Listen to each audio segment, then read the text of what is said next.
Friends, இப்போ செய்ய போகிற ரெசிபி என்னென்னு பார்த்தீங்கன்னா, வாழைக்காய் தோலை வச்சு ஒரு துவையல் செய்கிறோம். எப்படி செய்யலான்னு பார்க்கலாம்.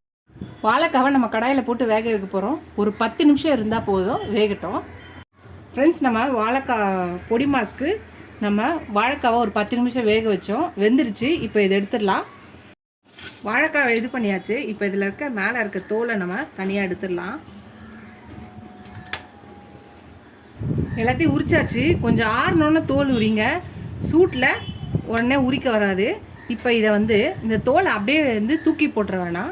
இதில் நம்ம ஒரு தொகையில் அரைக்கலாம். ஃப்ரெண்ட்ஸ், நம்ம இந்த தோலெல்லாம் எடுத்து வச்சுருந்தோம் வாழைக்காய் தோலை, இதை நல்லா பொடி பொடியாக கட் பண்ணிக்கலாம். இப்போ கடாயில் ஒரு 2 ஸ்பூன் எண்ணெய் ஊற்றிக்கலாம். எண்ணெய் ஊற்றிக்கிட்டு 2 ஸ்பூன் உளுந்து, 2 ஸ்பூன் கடலைப்பருப்பு போட்டுக்கலாம். ஒரு 4 காஞ்ச மிளகாய் போட்டுக்கலாம். சின்ன வெங்காயம் ஒரு 10லேருந்து 15 போட்டுக்கலாம்.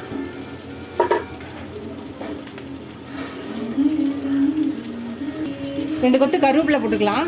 இப்போ நம்ம வேக வச்சு கட் பண்ணி வச்சுருக்க இந்த வாழைக்காய் தோலை போட்டுக்கலாம். இப்போ இதையும் சேர்த்து நல்லா வதக்கிக்கலாம்.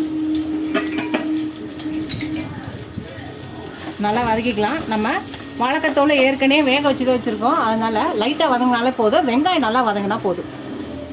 சின்ன துண்டு புளி போட்டுக்கலாம்.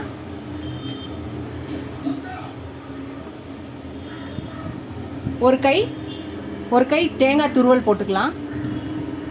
இதையும் சேர்த்து நல்லா வதக்கிக்கலாம்.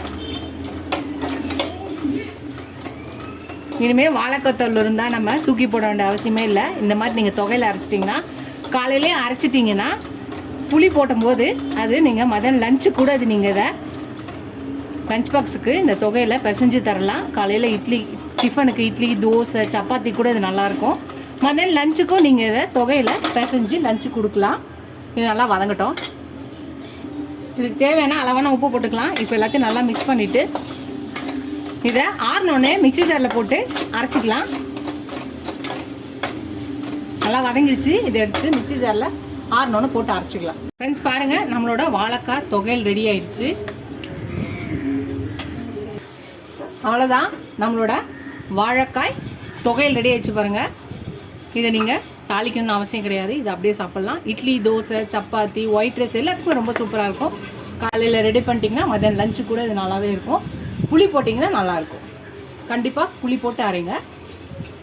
நீங்களே இந்த ரெசிபியை ட்ரை பண்ணி பாருங்கள். ட்ரை பண்ணி பார்த்து எப்படி இருக்குன்னு சொல்லுங்கள். ஃபஸ்ட் டைம் என் சேனல் பக்கம் சப்ஸ்கிரைப் பண்ணிட்டு பாருங்கள். இது ஒரு சப்ஸ்கிரைப் பண்ண நல்லா ஃப்ரெண்ட்ஸ்க்கு தேங்க்ஸ். இதோட அடுத்த வீடியோவில் பார்க்கலாம். டாடா பாபா ஃப்ரெண்ட்ஸ்.